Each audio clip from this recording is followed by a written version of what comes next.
तो भाई जिसका डर था वही सीन बनता हुआ दिखाई दे रहा है। अगर आपको समर स्लैम थंडरडोम के अंदर देखने को मिल जाए तो अब आपको ज्यादा ऐसी कुछ हैरानी नहीं होनी चाहिए। रोमन रेंस ने आखिर किस रीजन की वजह से अपना जीता हुआ अवार्ड जॉन सीना को दे दिया, और गाइस ब्रे वाइट के नाम के मजे डब्ल्यूडब्ल्यूई फुल तरीके से लूट रही है। तो काफी सारी इंटरेस्टिंग बातें इस वीडियो के अंदर, वीडियो को आप लोग लास्ट तक जरूर देखना। एंड फिर देर किस बात की, शुरू करते हैं। Okay. Hello chatters, my name is Rohit and you are watching Wrestle Chatter.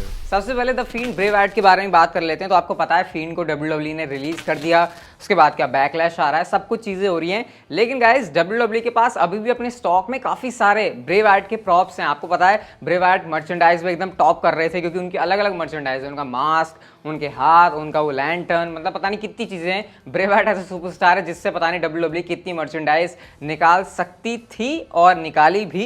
तो गाइस डब्ल्यूडब्ल्यूई अभी आपको पता है रॉ हुई थी ना ऑल स्टेट अरेना में शिकागो के अंदर, वहां पर डब्ल्यूडब्ल्यूई ब्रे वाइट की मर्चेंडाइज को बेच भी रही थी। इवन बेच तो रही थी लेकिन साथ ही साथ बहुत तगड़ी सेल के ऊपर, जैसे 30% 40%।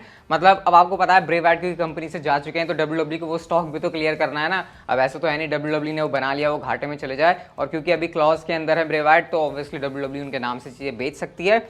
इवन वेबसाइट के ऊपर भी जो डिस्काउंट है ब्रे वाइट की चीज़ों के ऊपर वो काफ़ी ज़्यादा मिल रहा है। तो मतलब आप कह सकते हो कि ब्रे वाइट वैसे तो रिलीज़ हो गए हैं लेकिन स्टिल डब्ल्यूडब्ल्यूई उनके नाम के जो मजे है वो बिल्कुल भरपूर करके लूट रही है। इसमें कुछ ऐसे गलत नहीं है क्योंकि ऑब्वियसली क्लॉज के अंदर बात है, लेकिन हाँ ऐसे गुस्सा भड़क जाएगा उन फैंस का, ऐसे उनको पता चलेगा कि ब्रे वाइट के नाम से अभी भी डब्ल्यूडब्ल्यूई पैसे कमा रही है, वो सुपरस्टार जबकि है नहीं कंपनी के साथ। नेक्स्ट स्टोरी की तरफ गाइस हम लोग चलते हैं, और इंस्टाग्राम के ऊपर एक बड़ी इंटरेस्टिंग चीज़ हुई। जब ब्राउन स्ट्रोमैन इंस्टाग्राम के ऊपर Q&A कर रहे थे तो उनसे एक चीज़ पूछी गई कि भैया अगर तुमको सिर्फ एक कोई जॉब पिक करनी हो और वही तुम करोगे अगले 20 साल तक, तो भाई वो बताओ वो जॉब कौन सी होगी और क्यों, उसके पीछे रीजन है कि तुम उस जॉब को क्यों पिक कर रहे हो। अब ऐसे में आपके दिमाग में सवाल आएगा, अच्छा प्रो रेसलिंग, फिर वो डिटेल में जाएंगे, कंपनी का नाम बताएंगे। लेकिन ब्राउन स्ट्रोमैन का आंसर बहुत ही डिफरेंट था। उन्होंने कहा मैं होना चाहूंगा एक मोटिवेशनल स्पीकर, और रीजन इसके पीछे उन्होंने ये दिया कि भैया देखो मेरी लाइफ में ना काफ़ी रफ स्टफ हुआ है, यानी कि बहुत सारी उन्होंने जो चीज़ें वो झेली हुई हैं, और मुझे लगता है कि अगर इस चीज़ को मैं लोगों तक शेयर करूंगा तो वो मेरी स्टोरी से इंस्पिरेशन लेके सीख सकते हैं कि लाइफ में कितनी भी खराब सिचुएशन आ जाए, जब मेरे जैसा बंदा उभर सकता है तो भाई तुम तो उभर ही सकते हो। तो ऐसा कुछ यहाँ पर ब्राउन स्ट्रोमैन ने बताया कि भैया अगर उनको कोई जॉब करनी हो आने वाले 20 साल तक तो वो एक मोटिवेशनल स्पीकर की होगी, ना रेसलिंग, ना आप कह सकते हो ना स्ट्रॉन्गमैन वाला कंपटीशन, ना या फिर बॉक्सिंग वगैरह कुछ नहीं, बल्कि उनको बनना है मोटिवेशनल स्पीकर। बातों से ऐसा लग रहा है कि लगता है यूएसए के संदीप माहेश्वरी हमारे ब्राउन स्ट्रोमैन ही बन जाएंगे। नेक्स्ट स्टोरी की तरफ गाइस हम लोग चलते हैं। तो अभी रिसेंटली मैंने आपको बताया नहीं था, डब्ल्यूडब्ल्यूई ने अपनी अर्निंग कॉल करी थी जहां पर वो बताते हैं कि भैया क्या फायदा हुआ क्या नुकसान हुआ। तो डब्ल्यूडब्ल्यूई को इस क्वार्टर में भी काफी फायदा हुआ है। तो वहां पर विंस मैकमैन ने कमेंट किया था एडब्ल्यू के बारे में कि भैया हम तो एडब्ल्यू को कंपटीशन की तरफ देखते भी नहीं है, डब्ल्यू से तुम लोग उसको कहाँ कंपेयर कर रहे हो। अब ये क्वेश्चन जब क्रिस जेरिको से पूछा जाता है कि भैया जरा बताओ तुम, विंस मैकमैन ने ये कहा है तुम्हारे बारे में, तुम्हारे इसके बारे में क्या थॉट्स हैं। तो जेरिको ने कहा अच्छा तो तुम्हें और क्या लगा था, और विंस मैकमैन यहाँ पर क्या कहते हैं। उन्होंने कहा भैया देखो हम भी डब्ल्यूडब्ल्यूई को कंपटीशन की तरह नहीं देखते, पहले दिन से जब से हमारी कंपनी शुरू हुई है हमने इस तरफ बिल्कुल भी ध्यान नहीं दिया कि डब्ल्यूडब्ल्यूई क्या कर रही है, हम सिर्फ फोकस करते हैं अपने काम के ऊपर। और वैसे भी अगर तुम एनएक्सटी और एईडब्ल्यू ये जो वॉर हुई थी डायनामाइट और एनएक्सटी की, इसको तुम देखो भी तो हमने बुरी तरीके से धोए के रखा हुआ है रेटिंग्स के मामले में एनएक्सटी को। और उसके बाद उन्होंने ये कहा कि एक बार भी ऐसा नहीं हुआ कि हम जब हमारा शो चल रहा है तो हम स्क्रीन के ऊपर एनएक्सटी देख रहे हैं कि भैया एनएक्सटी में क्या हो रहा है, उस हिसाब से हम अपनी चीजें करें। उन्होंने कहा भैया देखो हम भी बिल्कुल अपने ही ट्रैक पर चलते हैं, हमको नहीं लेना देना कि दूसरी कंपनी सेम कंपटीशन में अगर है तो वो इस समय क्या कर रही है। जेरिको का रिप्लाई भाई काफी अच्छा था, और इससे पता लग रहा है कि एडब्ल्यू ज्यादा अपने ही काम के ऊपर फोकस करती है और यही ज्यादा बढ़िया है, क्योंकि अगर तुम रेस करने लग जाओगे तो हो सकता है तो तुम कुछ ऐसे काम भी कर जाओ जो शायद तुम्हारे टैक्टिक्स के हिसाब से सही ना हो। और काफी अच्छा रिप्लाई था वैसे क्रिस जेरिको का। आपका इसके ऊपर क्या रिएक्शन है कमेंट सेक्शन में मुझे आप लोग कमेंट करके जरूर बताना। नेक्स्ट हम लोग बात करते हैं गाइस सेथ रॉलिंस के बारे में। तो हमारे सेथ रॉलिंस ने नया ही धंधा शुरू कर दिया ट्विटर के ऊपर, वो धंधा है #रॉलिंस फॉरएवर, इस चीज को यूज करने का। अब आपको जो भी ट्वीट्स देखने को मिलेंगे सेथ रॉलिंस के, आपको हर जगह पर #रॉलिंस फॉरएवर देखने को मिलेगा। एक उन्होंने बात नहीं बोली थी, शेम इज मोमेंट्री और रेवोल्यूशन इज फॉरएवर, यानी रेवोल्यूशन वो अपने आप को बता रहे हैं, और उन्होंने यहाँ पर एज को जो है उनके ऊपर एक तीर कसा हुआ था। तो उसी चीज को डब्ल्यूडब्ल्यूई ने एक तरीके से फोटो में बना के डाला हुआ है, जैसे कि आप लोग देख ही सकते हो। तो इस चीज के ऊपर भी सेथ रॉलिंस ने एक और तीर कस दिया एज के ऊपर उन्होंने कहा on this day I see clearly. आपको पता है ये जो एज का थीम सॉन्ग है उसके लिरिक्स हैं भाई साहब सेथ रॉलिंस का तो अलग ही चलता है, मतलब सबसे अलग ही चलते हैं। अगर आप ट्विटर के ऊपर सेथ रॉलिंस को देखोगे ऐसा लगता है कि हर 3 महीने में बंदा कुछ अलग ही हो गया। 3 महीने पहले तक आप देखोगे उनके सारे जो लेटर्स हैं, जो भी वो वर्ड सेंटेंस लिखते थे वो सारे कैप्स में रहते थे, वो अलग दौर था उनका। अब यहाँ पर हैशटैग रॉलिंस फॉरएवर इस चीज़ को लेकर आ रहे हैं और मैं प्रिडिक्शन कर रहा हूँ हैशटैग रॉलिंस फॉरएवर इसकी मर्चेंडाइज भी आपको बहुत जल्दी देखने को मिल जाएगी। जो भी एक है सेथ रॉलिंस एज की फ्यूड समर स्लैम के लिए मैच, इसमें तो मज़ा बिल्कुल आने वाला है। नेक्स्ट अपडेट की तरफ गाइस हम लोग चलते हैं और रोमन रेंस के बारे में जरा बात कर लेते हैं। तो बम्पी अवार्ड्स WWE के आपको पता है द बम्प के ऊपर होते हैं, तो इस पर एक कैटेगरी थी superstar of the half year.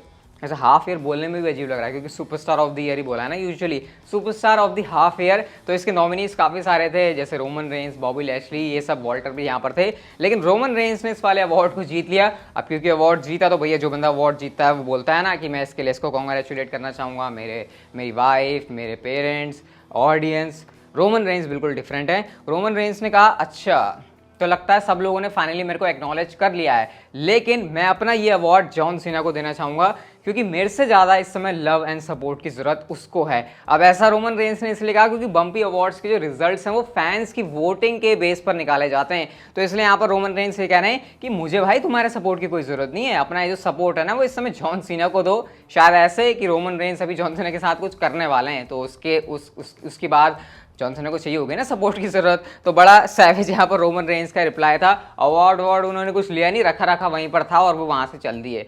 तो ये था रोमन रेंस का, जीत जरूर वो इसको गए, लेकिन वो चाहते हैं भाई जॉन सीना तू ही रख, तेरे को इसकी ज़्यादा ज़रूरत है। नेक्स्ट स्टोरी की तरफ गाइस हम लोग चलते हैं और जॉन सीना के बारे में बात करते हैं। अब ये सवाल आपके दिमाग में होगा कि भाई जॉन सीना समर स्लैम तक ही WWE में टिक रहे हैं, समर स्लैम के बाद के मैडिसन स्क्वायर गार्डन के शो के लिए उनको एडवर्टाइज तो कर रहे हैं, इसका मतलब वहां पर होंगे, बट क्या वो स्टोरी लाइन के हिसाब से आएंगे या फिर सिर्फ एक वन टाइम अपीयरेंस के लिए होगा, वो बहुत ही ज्यादा इंपॉर्टेंट थिंग है। तो ये वाला जो सवाल है वो खुद जॉन सीना से ही पूछ लिया गया कि भाई समर स्लैम के बाद का तुम्हारा क्या स्टेटस है। तो यहाँ पर जॉन सीना ने कहा देखो नेवर से नेवर, अब मैं रिंग में वापस आ चुका हूँ। और फिर उन्होंने जो एग्जैक्ट लाइन बोली वो मैं आपको बता देता हूं। So maybe if I get another month to catch my breath I will hopefully make another visit back. यानी वो ये चीज कह रहे हैं कि अगर थिंग्स चलती हैं ऐसे तो भाई मैं फिर से अपना विजिट करूंगा। और लास्ट वाली लाइन के अंदर उन्होंने ये भी बता दिया कि भाई मैं तो यूनिवर्सल चैंपियन बन जाऊंगा ना, तो मेरे को तो आना ही है यूनिवर्सल चैंपियनशिप को डिफेंड करने। उन्होंने लिखा I am going to have to defend that championship that I win from Roman somehow. मतलब जॉन सीना कह रहे हैं कि भैया मैं चैंपियनशिप जीत रहा हूं तो ऑब्वियसली मैं समर स्लैम के बाद भी टिका रहूंगा। तो ये थोड़ा सा जॉन सीना के फैंस को खुश कर देगा क्योंकि मतलब मजा नहीं आएगा देख के रोमन रेंस को यूनिवर्सल चैंपियन, साथ ही साथ वो WWE के अंदर भी टिक जाएंगे और रोमन रेंस और जॉन सीना की जो फ्यूड है वो और ज़्यादा स्ट्रेच हो जाएगी क्योंकि फिर ऑब्वियसली रोमन रेंस इतनी जल्दी यूनिवर्सल चैंपियनशिप से पीछे थोड़ी जाएंगे। तो ये कुछ जॉन सीना का कहना था। बाकी अब होता क्या है उसके लिए तो भाई आपको समर स्लैम का ही वेट करना पड़ेगा।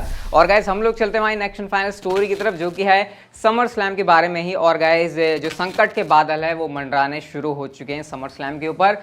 मैंने आपको बताया नहीं था कि यूएसए के अंदर जो केसेस है वो बढ़ रहे हैं, 60,000 आ रहे हैं। अब गाइस वो नंबर 1 लाख से भी ऊपर जा चुका है। इवन इंडिया में इस समय जितने केसेस आ रहे हैं उससे भी ज्यादा यूएसए के अंदर आने शुरू हो चुके हैं, जहां एक टाइम पर यूएसए में एकदम केसेस के नाम पर बिल्कुल ऑलमोस्ट आप लोग कह सकते हो खत्म ही हो चुके थे सारे। तो गाइस सीन यहाँ पर इस समय ये है कि WWE ने ऑलरेडी अपने आप को प्रिपेयर करना शुरू कर दिया है कि समर स्लैम या फिर उनके आने वाले कुछ हफ्तों के अंदर वो वापस से थंडरडोम में जाएं या फिर अगर उनका कोई दूसरा रहना है उसमें वो जाकर शो को करवाएं। और वो जगह ऐसी होगी जहां पर क्राउड नहीं होगा। मतलब जो हम सोच रहे थे कि थंडरडोम एरा खत्म हो चुका है, इसको शायद वापस लाने की बारी आ सकती है। और गाइस WWE ने अपने आप को इसके लिए पूरा प्रिपेयर करना शुरू कर दिया है। इवन इस पॉइंट पर अगर मैं आपको बताऊं तो अगर थिंग्स ऐसे ही रहती हैं जैसी अभी हैं तो शायद समर स्लैम को कोई भी दिक्कत नहीं होने वाली, पूरी कैपेसिटी में क्राउड आएगा। लेकिन गाइस ये बात तो ऑफिशियल हो चुकी है कि समर स्लैम के अंदर जो भी आएगा हर किसी बंदे को मास्क पहनना पड़ेगा। और यहां से अगर केस रैपिडली बढ़े, और आपको पता है कोरोना वायरस की सिचुएशन में ऐसा ही होता है कि एक बार केस बढ़ने शुरू होते हैं तो फिर वो बढ़ते ही हैं, फिर वो मतलब वो 1-2 महीने बाद ही होता है ऐसा कि वो नीचे आने शुरू हुए।